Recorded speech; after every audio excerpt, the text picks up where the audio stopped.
Assalamualaikum warahmatullahi wabarakatuh. Para wargi mitra kaum dangu sadayana, para pecinta dongeng. Alhamdulillah dina denget ayeuna urang sadayana tiasa patepang dangu deui sareng simkuring Mang Aa. Urang sami-sami neraskeun hanca dongeng Sunda anu katunda dina judo dongeng sareupna di Pajajaran. Sakumaha biasa ieu carita tatar Sunda didugikeun ku channel anu dipikamemet ku urang sadayana. Ka parwargi mitra kaum dangu anu mikalandep kana dongeng Sunda mangga tiasa di subscribe wae dina channel anu parantos disayogikeun. Dina dinten ayeuna carita sareupna di Pajajaran teh parantos lebet kana seri anu ka 33 nya. Sakumaha anu kauninga dina seri anu ka-32 dinten kamari hanca urang teh dugikeun nyarioskeun kaayaan di dayeuh Pakuan teh nya anu harita ginggi ningali anu nuju Marundai tah tepang sareng Suji Angkara malihan harita nuju di Gerowan ku Suji Angkara tepang sareng nyimas banyak inten teh. Tah kumaha lajengna ieu carita mangga urang sami-sami bandungan ku sadayana mudah-mudahan sakali deui ieu dongeng Sunda janten landung pang beberah kana manah kanggo urang sadayana. Mangga wilujeng ngadangukeun.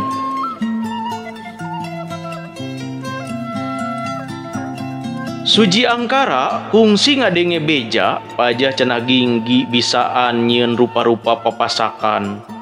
Itu sababna dina poe pesta Mundai dileuwisi patahunan ginggi dibawa ka Pulo Geulis parakan baranang siang kalawan tugas nate masak lauk hasil Mundai. Tah, mangke heula, kumaha carana sia bisa anjog ka ieu tempat? Ceuk Suji Angkara, nulak cangkeng sabelah ari ginggi macingogo gigireunana. Sumuhun kaula nun. Jisim kaula teh milarian salira di Sagara Herang. Kunaon ngantunkeun jisim kaula kitu bae? Malih mah mani sadayana teu arayana teh, ceuk ginggi. Suji Angkara anu saliwat majiga anu keur nyilidik soal ginggi aya di dinya akhirna ukur seuri mesem. Nyari aing mah ngahaja ninggalkeun sia teh ku hayangna mireungeuh kasatiaan sia we aing mah. Pokna maksadna jisim kaula ayeuna parantos kauji kasatiaanana Raden. Nyao sia pira ku kakarasa kitu bae aing kudu geus mieunteuan sia. Ayeuna mah hayu sia milu ka Pulo Geulis parakan baranang siang pikeun mantuan papasakan, ceuk Suji Angkara. Rengse acara Mundai tur lauk anu meujeuhna geus kaala kabeh rombongan para menak Pakuan sayaga eudeup muru Pulo Geulis parakan baranang siang. Ari Pulo Geulis baranang siang teh hiji gugusan pulo perenahna di tengah walungan Cihaliwung atawa kiwari nelahna Ciliwung. Eta gugusan pulo leutik teh mun ceuk istilah sejen mah delta. Kusabab aya delta di tengah walungan saliwat mah walungan teh jiga kabagi dua. Tapi ka ayeuna eta delta mah masih keneh aya pan katalahna teh kampung pulo atawa sawareh nyebutna kampung Pulo Geulis. Geus jadi pilemburan gegek anu imahna pateteep tur geus teu pantes disebut geulis da sasat jiga pilemburan anu kumuh ayeuna mah. Beda jeung zaman harita nya maksud teh tepikeun ka zaman Pajajaran. Dina zaman ginggi keur ngalalakon ieu Pulo Geulis parakan baranang siang dieusian ku padumuk wanoja putri anu keur nyuprih rupa-rupa kabinekasan wanita. Maranehna lain pala putri pangagung karaton Pakuan, tapi daratangna ti wewengkon sabudeureun Pajajaran. Ti mimiti anak bupati lamun ceuk basa kiwari mah tepikeun ka anak gubernur. Maranehna daratang ti wewengkon sabudeureun Pajajaran pikeun nyuprih ilmu kawanitaan saperti kursus pejang sora. Ari pejang sora teh ilmu mamaos, ilmu nembang sakaligus oge nyuprih ilmu ibing. Itu cenah. Jadi dina zaman harita lamun aya wanoja pinter ngahaleuangkeun lagu oge pasti ngibingna oge alus. Sanggeus lulus bakal jaradi sendiwati karaton Pajajaran. Bareto dina taun 1483 Sri Baduga Maharaja Prabu Siliwangi gaduh selir katujuh ahli pejang sora kakasihna teh Nyi Dewi Parangkahayu. Nyi Dewi Parangkahayu Sri Baduga Maharaja ngagaduhan putri anu kawilang geulis. Kakasihna Nyi Mas Dewi Putri Kandita. Ngan hanjakal ieu indung jeung anak nasibna goreng kacida. Nyaeta diusir ti karaton kusabab ditenung ku anu sirik tur baroga panyakit budug saawak-awak. Ilmu kabinekasan wanita sejena anu favorit teh nyaeta Palasutri. Adi Palasutri teh nyaeta pangaweruh dina urusan kupat kaput ngajait mun zaman ayeuna mah. Bisa jadi jang istilah ayeuna mah modiste gitu. Artina lain kupat kaput biasa, desainer rupina mah gitu tah. Tapi leuwih kana ngarek kaciptakeun papakean lain papakean jang jalma biasa. Tapi jenis pakaian jang raja, jang para pangagung atawa sakurang-kurangna nyiptakeun jenis pakaian keur pakeun kalangan santana saperti para sinatria jeung para putri karaton.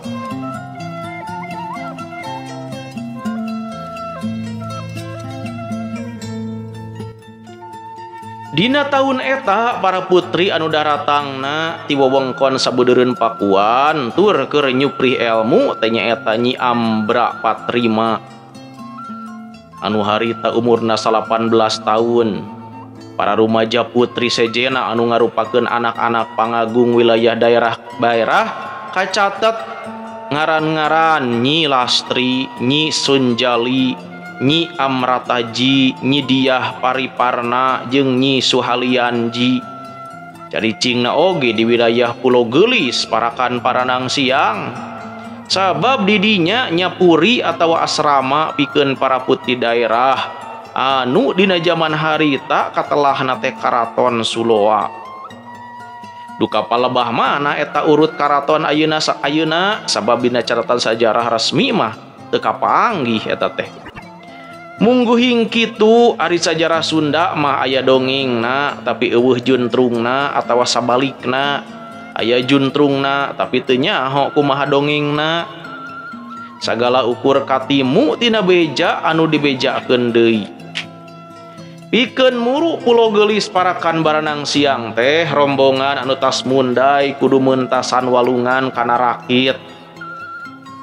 Rombongan para putri diunggahkeun kana rakit khusus ulasan putri Pakuan dikawal ku sababaraha urang ponggawa tapi salah saurang nama Suji Angkara.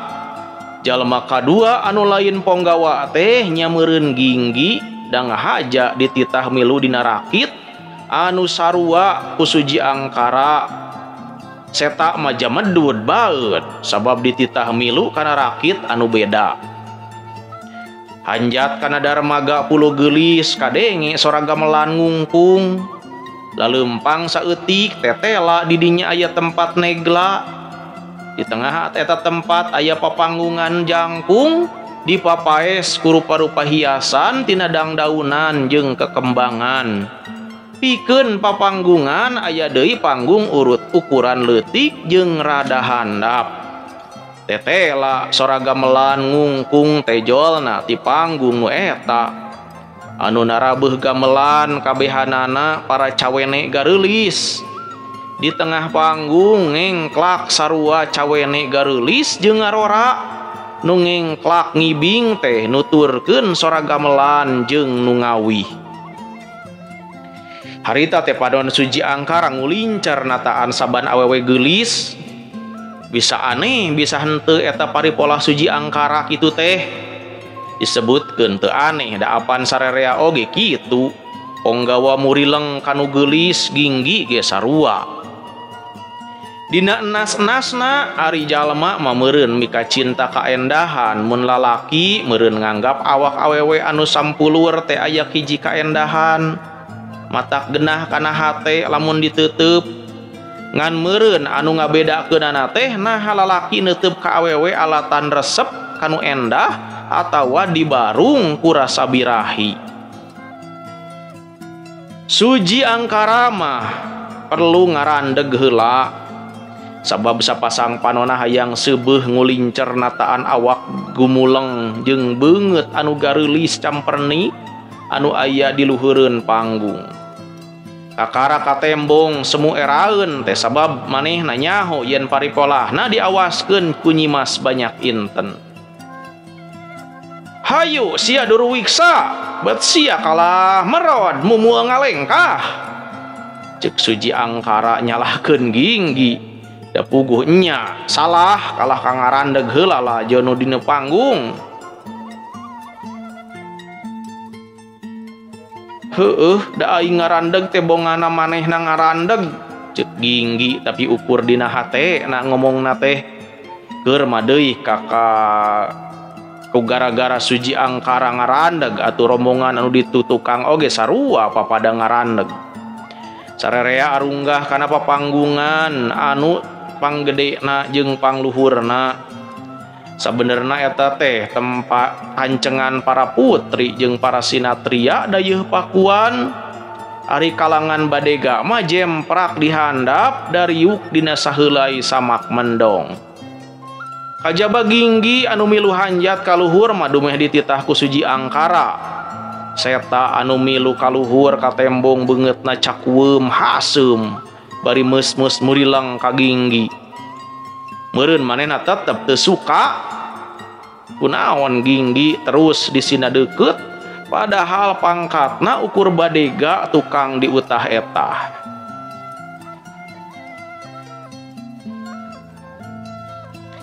Ngan meureun Suji Angkara teu kaleulewihi naha ginggi anu dianggap badega tetep kudu deukeut jeung manehna ari anu jadi marga lantaran. Apanan tadi geus disebutkeun yen ginggi anu dianggap bisa papasakan kudu maturan Nyimas Banyak Inten katut para putri sejena dina nyieun papasakan.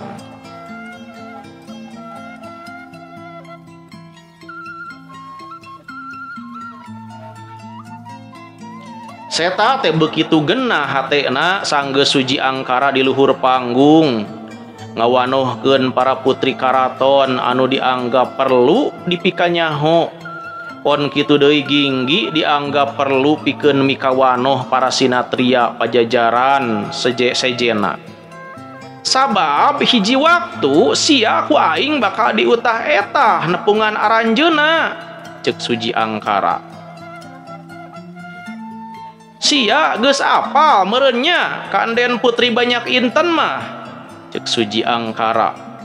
Ginggi unggek kitu nate bari neuteub beungeut antiem ti ieu putri sanajan sajorelat oge. Jedud gitu Pak Unu. Jajantung ginggi asa kabetot barang panona neuteub beungeut Nyimas Banyak Inten. Meges ya, cek Suji Angkara ngelingan ginggi. Ginggi perlu mikawanoh para sinatria jeung para putri sejena sabab aya sababaraha urang anu teu milu kana sasak di walungan Cihaliwung tapi cenah langsung muru pulau geulis parakan barenang siang sabab hayang lalajo karesmenan maranehna mah ukur nungguan di papanggungan jangkung tea. Tah ieu kakasihna Raden Banyak Angga rakapituin ti Nyimas Banyak Inten, cek Suji Angkara nuduhkeun ka hiji sinatria anu kasep nanataku.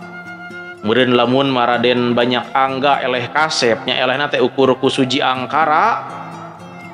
Duanana boga pakulitan bodas bersih ngan bedana ari Suji Angkara mah irungna semu bangir. Saliwat mah jiga-jiga urang Hindi, ari irung Raden Banyak Angga mah nya irung rata-rata urang Pajajaran we mancung henteu, pegek henteu.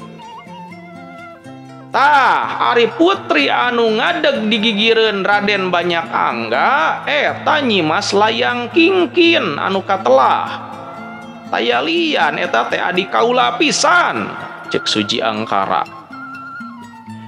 Di tadi oge sanajan sajorelat Panon Ginggi bisa apal yen ieu rumaja putri anu umurna ditaksir kana 17 tahun teh memang geulis. Ngan anu Ginggi teu pati muji mah dangdananana asa kaleulewihi nya kabeh putri karaton make hiasan barang tina logam emas ngan nu sejen mah teu nonjol teuing ukuran perhiasanna teh nya wajar we.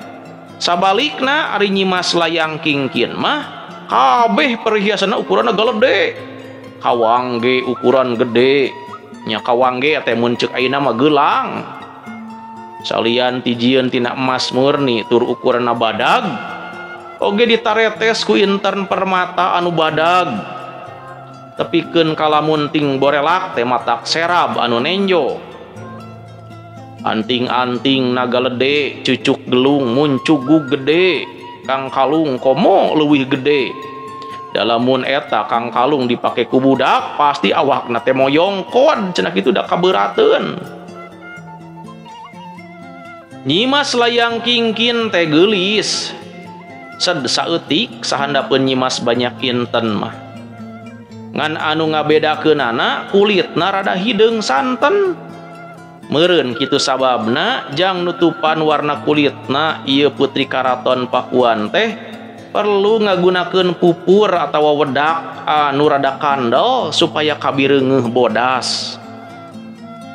Eta kulitna anu bodas pupulasan teh masih keneh dipasieup ku gincu atawa lipen setip anu beureum moronyoy hasilna halisna disipat ku warna hideung sabab bulu halis anu asli mah jiga ngahaja dikurud geus aya ti kapungkur anu ngurud halis teh paing aya ge kitu paikno seueur nu ngurud halis kitu cenah pareng aya nya ti zaman kapungkur ge. Basa ieu putri diwanuhkeun ka Ginggi jenis nama hare-hare teu hayang mireungeuh. Ari nu itu mah jajak kalangkonyang jangku ngaranna Seta anu mantuan kaula kalawan babaktina ka Cidak Keyeungna cek Suji Angkara. Jisim kaula parantos terang Raden cek Ginggi nyembah hormat. Cek Seta semua balieur. Sumuhun jisim kaula terang pisan ka jajaka gagah anu di Leuweung Jati sakoteap meruhkeun begal 3 pan harita teh nun cek Ginggi tur ngabalukarkeun jajaka Seta rada ngadangohkeun dadana disebut kitu mah. Padahal anu kacipta ku Ginggi mah nyaeta jajaka Seta anu aya di sisieun pancuran lembur cae. Harita Ginggi dirempug ku Seta jeung Madi sabab dituding geus ngintip Nyi Santimi anu keur mandi di tampian tea. Ginggi pura-pura ripuh alatan dikepung padahal anu jelas loba kabeunangan mah nya Seta jeung Madi. Anak buah kaula kalolobaan baroga elmu panemu jeung jampe pamake anu aralus kitu sababna salila sia babakti ka kaula kudu ati-ati ulah nyieun polah piomongeun cek Suji Angkara. Bade diestokeun pisan Raden cek Ginggi sinembah hormat. Alus nya ayeuna sia kudu geuwat digawe nyieun papasakan anu ngareunah. Tapi awas lamun papasakan benang sia teu kapake alamat sia dirangket ku aing cek Suji Angkara. Rupina ari papasakan masaena dihandap bae Raden cek Ginggi usul. Cenah diantarana bakal merlukeun dudurukan. Sumuhun kakang, raos nama dihandap we upami papasakan mah. Cek nyibas banyak inten ngarojong pamanggih Ginggi. Ginggi majero hate nanyeng serikeun ka hayang Suji Angkara. Naon maksudna nyieun papasakan kudu di luhur panggung. Malah sararea oge satuju nyieun papasakan teh dihandapeun iuh-iuh tatangkalan. Lamun papasakan budak eta teu kapake bisa nitah juru masak anu asli we. Cek Nyimas Layang Kingkin. Sarerea tarurun kana hambalan Kai Jati. Jiga basa tadi unggah leungeun Nyimas banyak inten digondeng ku Suji Angkara harita teh.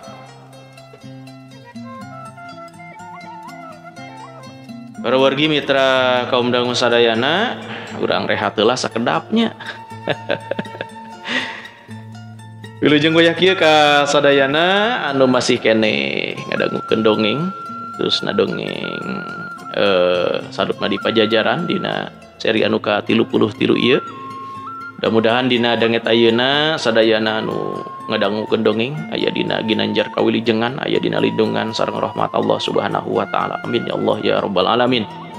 Wilujeng goyak kieu ka Arum Caket di Bekasi Selatan Jati Asih aturan. Mudah-mudahan sarehatnya urang Bekasi.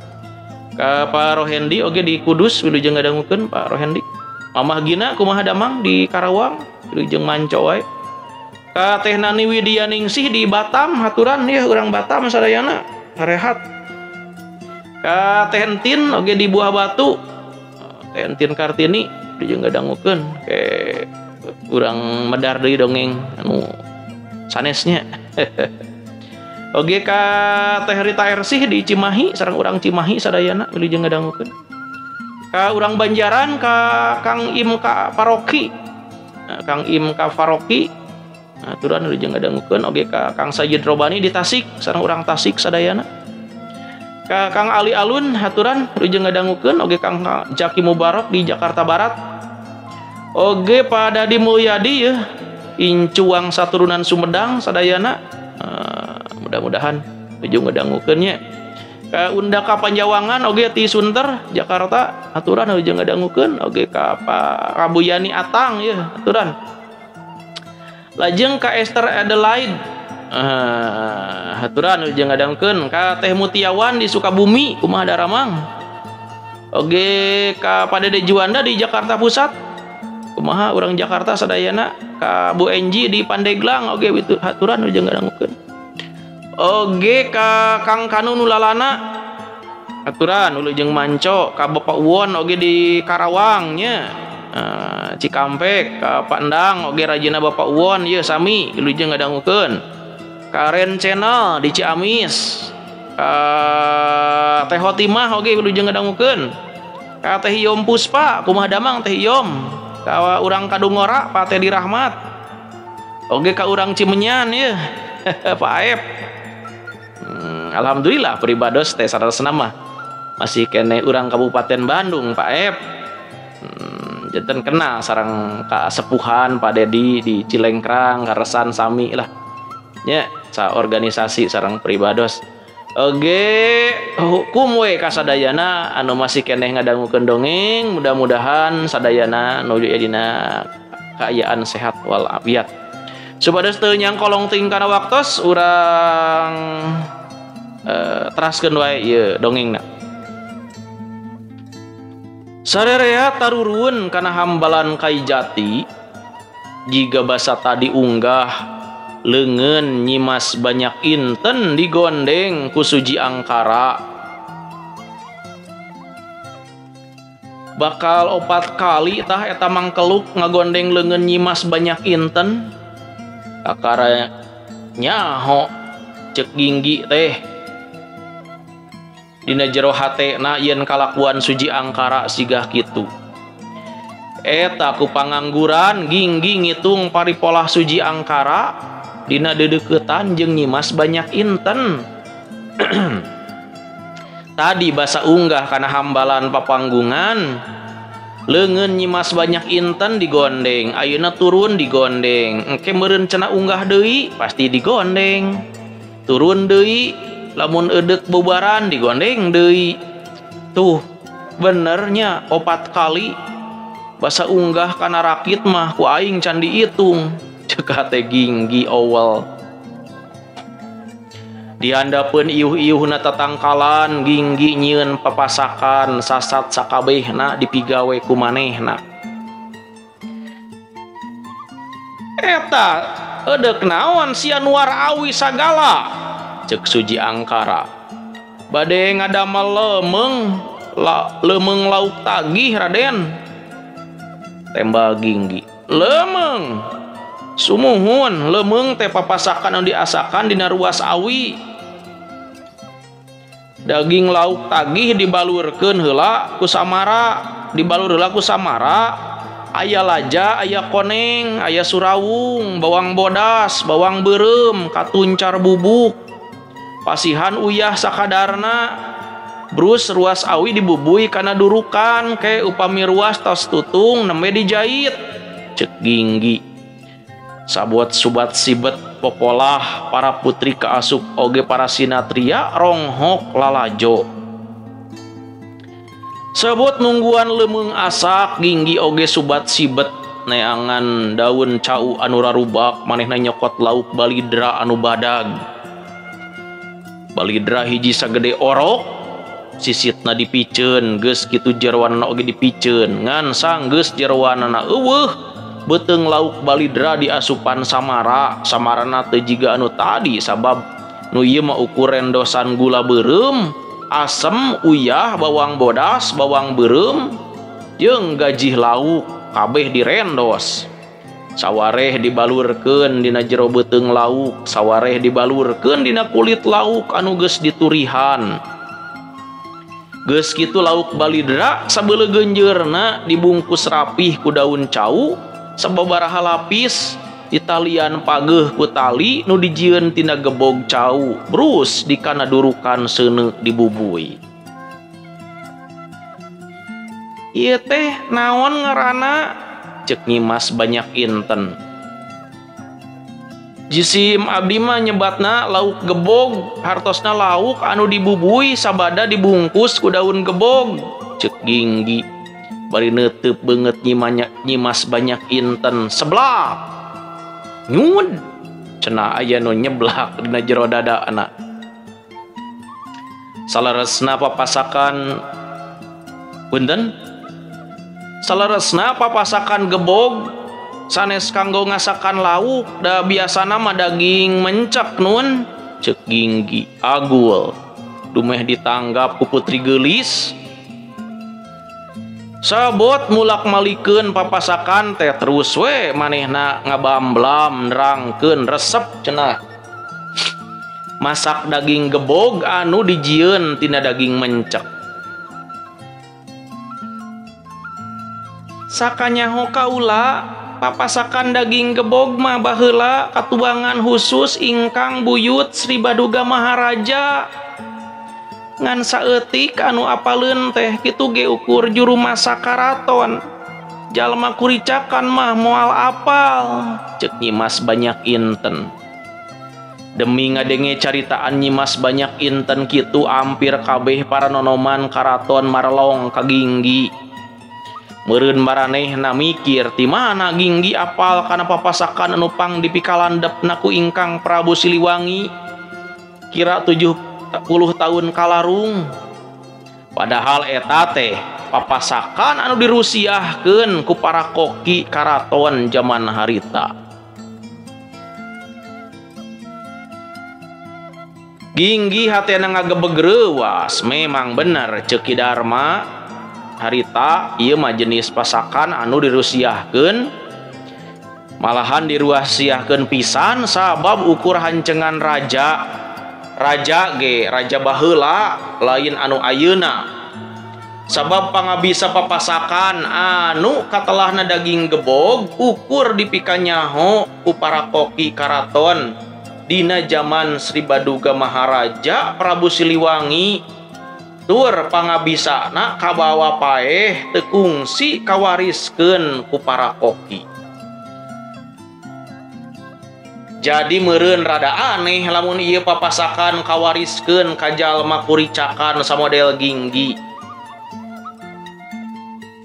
Anu dipika nyaho ku para koki karaton ayeuna mah paling daging panggang nyaeta mencek anu dibeulem sabeuleu geunjeurna dina durukan. Nya mun ceuk basa kiwari mah daging guling gitu. Nu dibeuleummna mun teu daging embe nya daging babi. Itu ge cara masakna diganggang luhureun durukan bari diputer-puter.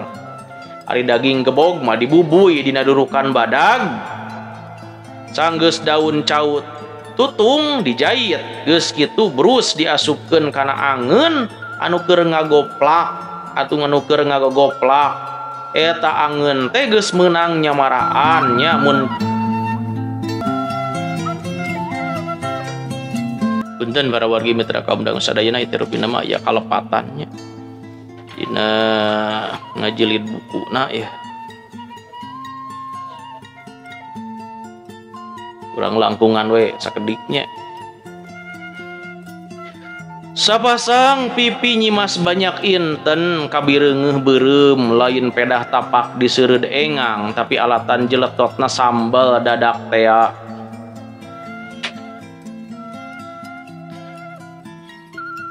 Lamun kaulah hayang nyieun sorangan kumaha tah carana Kakang? Cek nyimas banyak inten padahal tadi di walungan Cihaliwung geus digeunggeureurkeun ku Suji Angkara jeung ku Seta. Yen teu kudu nyebut Kakang ka pantar badega mah Ginggi teu owel nerangkeun resep keur sambal dadak manehna gasik ngarinci samarakna kalawan merele. Ieu cenah surawung, kemir atau tomat ngora, jahe, cikur, cengek hejo, cabe hejo, tarasi. Ibu-ibu, mamah Gina gitu cenah.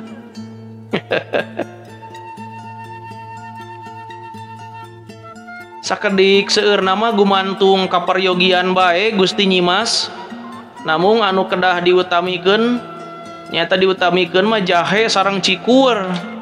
Cek Ginggi dan Nyimas banyak inten haben tetap tetelepek nanya.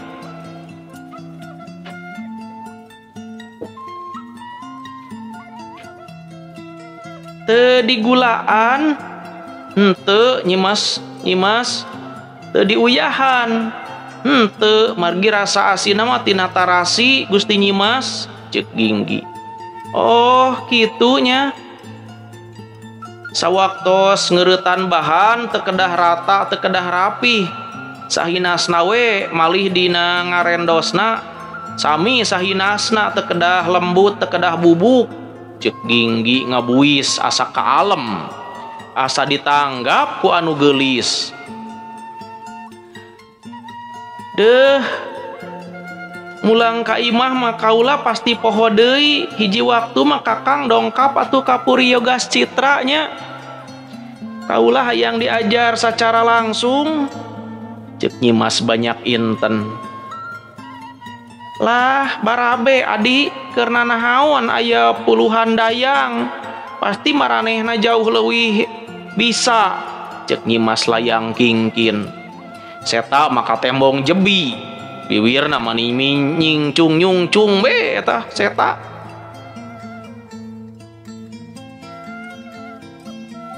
Atuh da kaula Kakang oge bisa piraning nyieun nu kitu patut mah. Cek Suji Angkara jiga rada tugenna dumeh urusan sambal bae mani kudu menta diwarah ku pantar badega. Obrolan perkara sambal dadak teh bari tetep balake cerakan. Ginggi salian ti bunga asa kaalem ku Nyimas banyak inten.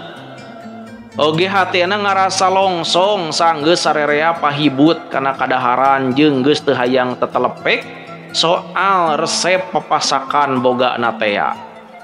Sararea beuki ponyo balake cerakan sabab dahar daging gebog direumbeui ku sambal dadak. Karasa nyugemakeun sasat saban jalma jiga anu embung eureun dahar.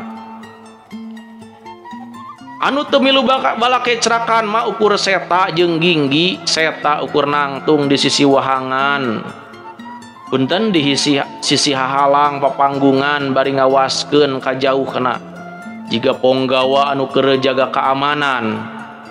Sabalikna ari ginggi mah waktosna para wargi mitra kaum dangu sadayana parantos saeb cag urang tunda heula ieu dongeng sareupna di Pajajaran dina seri anu ka-33 insyaallah urang sami-sami teraskeun dina seri-seri anu salajengna. Sakitu anu tiasa kapihatur hapunten nu kasuhun wilujeng kantun. Assalamualaikum warahmatullahi wabarakatuh.